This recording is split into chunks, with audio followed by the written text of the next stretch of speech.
Let's imagine that it's a Tuesday in October. A 14-year-old narrow body is on final approach to a heavy maintenance base, empty except for a small crew. 41,000 flight hours, 24,000 cycles. Every one of those cycles is one more pressurization, and one more expansion and contraction of the fuselage skin. The aircraft is coming into an airline MRO hangar for a comprehensive maintenance check. This particular aircraft will undergo a C check in addition to a cabin reconfiguration, and the customer, a mid-size carrier, has already committed the aircraft back into revenue service in 38 days. Seats are sold to passengers, itineraries are being printed, and the in-flight entertainment movies are selected. That number governs everything you are about to see. Here is the part people forget. 38 days from now, the airplane flies out, but it does not fly out alone. What travels with it is a stack of paper and PDFs, the work package, the sign-offs, the 2D repair drawings, the amended layout, and the release to service. Some of those documents will outlive the aircraft. This is the story of what happens in between and where a two-dimensional drawing does the work. Think about this. The story doesn't start when the aircraft lands. It starts months earlier, in a sales conversation. To price a check like this, the estimating team has to know what the aircraft looks like today, its configuration, its open items, its damage history, and the single most passed around document in that conversation is a two-dimensional plan view drawing of the cabin. Seat pitch, exit locations, galley and lavatory positions, class dividers, stowage. The carrier wants to go from a two-class 156-seat arrangement to a single-class 174-seat arrangement. That is not a spreadsheet conversation. It's a 2D drawing conversation. The estimator, the customer's fleet planner, and the interiors engineer are all marking up the same PDF of the drawing. Alongside it comes the dent and buckle chart, a flattened map of the fuselage skin showing every dent, every scratch, every gouge, and every previous repair the airframe has accumulated, tied to station, stringer, and frame coordinates. It is the aircraft's medical chart, and it has been maintained as a two-dimensional drawing since the day it left the factory. Before a single tool comes out, the deal is already being negotiated on 2D drawings. Now, planning takes over. The production planning and control group has to assemble the work package, and it is pulling from 5 separate streams at once. The maintenance planning document task cards that are due at this interval, open airworthiness directives, and elective service bulletins. The corrosion prevention program tasks for this zone and this age of aircraft, customer-requested modifications, which in this case is the reconfiguration, and deferred defects carried forward from line maintenance. 5 streams. 1 package, and here is what matters. Every one of those inputs arrives with figures attached. A task card that says inspect the aft pressure bulkhead web for cracking is meaningless on its own. It is meaningless without the figure that shows which web, which fasteners, and which access panel you have to remove to get in there. That access panel diagram, a flat exterior view of the aircraft with every panel numbered, is what a mechanic actually holds in his hand to find the door. Not a database record, it is a 2D drawing. Planning then sequences the check into a dock plan. Which zones open first? Which crews work which shift? And where this aircraft physically sits in the hangar relative to the other 2 airframes that are already inducted. Facilities and hangar operations work from a 2D floor plan. Aircraft footprints, tail clearances, tow paths, jack point positions, crane coverage, fire lane evacuation routes. Think about what that actually is. Getting 3 aircraft into a 2-bay hangar with enough room to jack them, open them, run cranes over them, and still evacuate the building safely is a nesting problem. And nesting problems are solved on a 2D drawing. Nobody solves that in a spreadsheet, and nobody solves it in their head. The airplane has not even opened yet, and it has already touched 3 departments and half a dozen drawing types.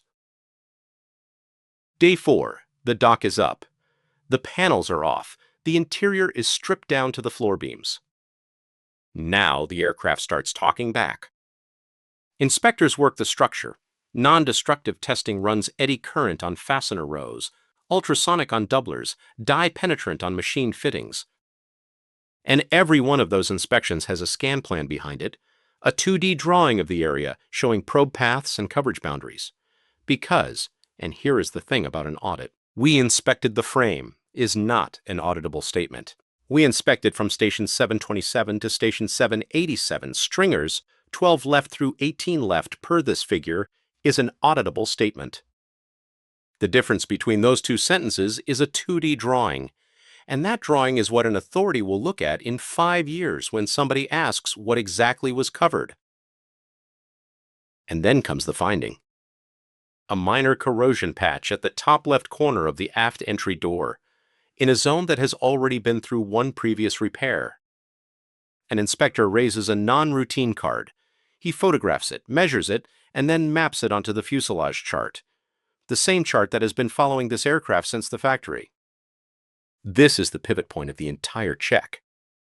Everything up to this moment was planned. Every task card, every interval, every zone, all of it was known before the aircraft landed. And everything from this moment forward is engineered on the spot, under a deadline, with seats already sold. The non-routine card lands on the desk of Technical Services and Structures Engineering. The engineer's first move is the Structural Repair Manual, and the Structural Repair Manual is, at its core, a book of two-dimensional drawings, allowable damage limits, damage classification charts, standard repair schemes drawn in plan and in section, with fastener patterns, edge margins, material callouts, and sealant specifications. If the damage falls inside a published scheme, you follow the figure and you are done. In this particular case, it does not. The corrosion overlaps the earlier repair, and once you clean it up, the combined area exceeds the manual's allowable limit. That means an engineered repair is mandated, and the deliverable of an engineered repair is a 2D drawing. That drawing gets attached to an engineering order and is reviewed and stamped. And because this repair is major, it becomes an attachment to the regulatory approval package. Read that again. A signed, dated, revision-controlled two-dimensional drawing is the legal document that authority approves. It is not a 3D model, it is in fact a collection of 2D drawings. So what does that 2D drawing actually have to carry? Because this is where people underestimate a two-dimensional document. It carries the cleanup boundary, dimension to fuselage station and stringer, so a mechanic knows exactly where to stop grinding. It carries the doubler outline with its material, its gauge, its temper, and its grain direction. It carries the full fastener layout, every single hole located with pitch, row spacing, edge distance, and countersink callouts. It carries the interaction with the existing repair, which old fasteners get picked up and which ones come out. It carries sectional views through the fang surface, showing sealant, filler, and finish. And it carries access, sequence, and inspection notes, so the work can actually be performed in the right order. 6 categories of information, 1 sheet, and every one of them has to survive being read at 3 in the morning by somebody who was not in the room when it was drawn. Meanwhile, the aircraft has produced a second finding, chafed wiring behind a lower sidewall panel. Different department, same pattern.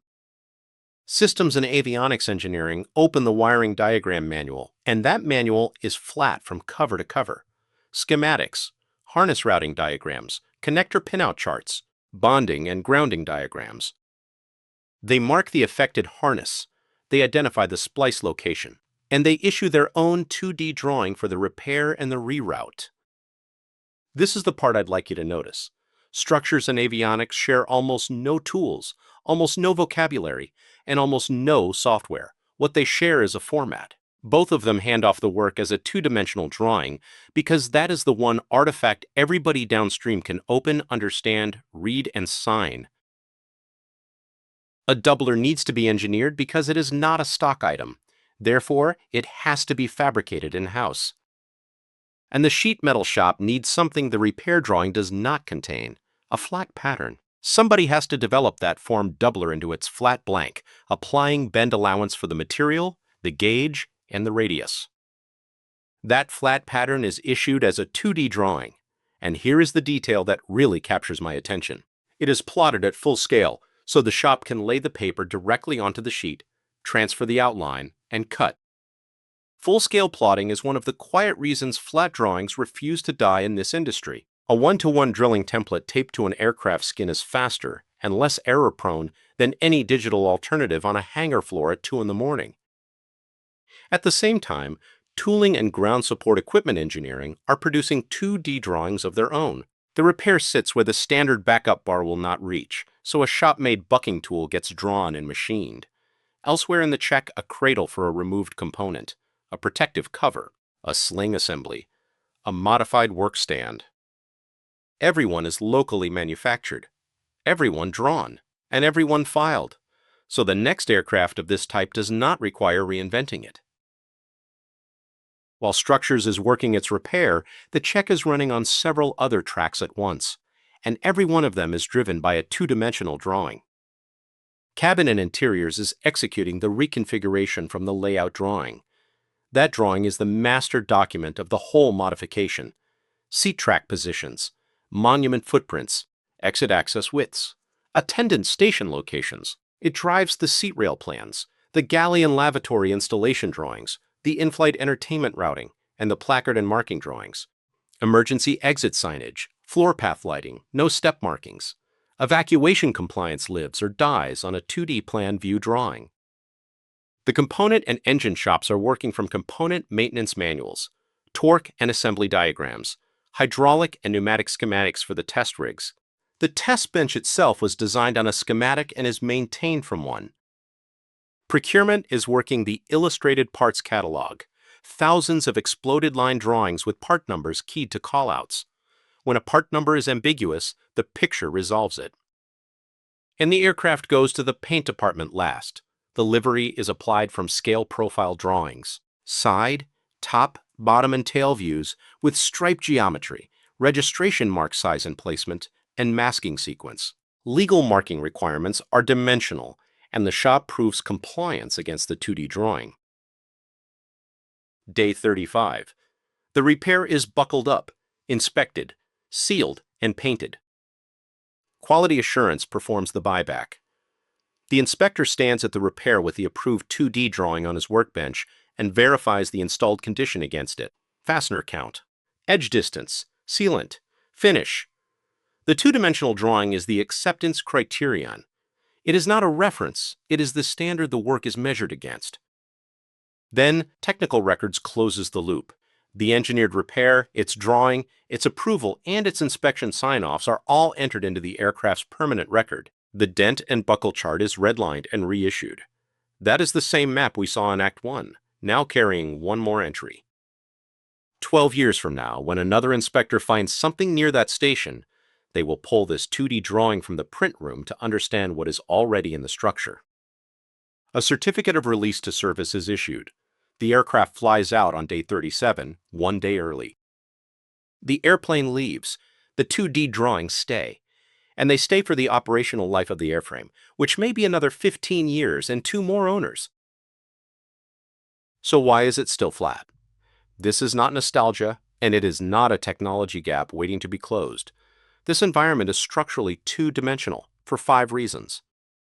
1. The maintenance provider does not own the design model. The type certificate holder does. What the provider receives is the manual set, and the manual set are 2D drawings. The maintenance world was handed a flat interface to a 3-dimensional product, and it has built 40 years of process on top of it. 2. The artifact has to be signable and archive-ABL. A repair approval is a legal document. It must be stamped, dated, revision-controlled, and retrievable decades later across changes of owner, operator, and software. A 2D drawing survives that. Its provenance is the point. 3. The work is field measured, not modeled. Damage is found, measured with a rule and a depth gauge and drawn. Nobody is scanning a corroded skin panel into a model at 2 in the morning to release an aircraft by shift change. 4. The floor consumes 2D drawings, paper on a bench, a tablet on a dock, a full-scale template taped to a skin. The delivery format is flat by necessity. And 5. The asset outlives the tooling. A 25-year airframe outlives several generations of software. The drawing set has to keep opening. Let me leave you with the one-sentence version. A maintenance provider takes in an aircraft with a scope of work and puts out an airworthy aircraft and a permanent record of 2D documentation. The departments we covered share almost no tools, except at the handoff. What changes hands is always a 2D drawing. 38 days, 15 departments, one format that every one of them can open, mark up, sign, and archive. The airplane leaves and the drawings stay. Which is worth pondering for a moment because it changes the question. The question is not whether an organization like this needs two-dimensional drawings, it runs on them. The question is, what are those 2D drawings created in? Who can open them 10 years from now? And what it costs to keep every one of those 15 departments equipped to do it? Thank you. I believe this is a good illustration of why 2D drawings are still critical, particularly in a commercial airline MRO operation. And at the heartbeat of all of this is, you guessed it, draft site.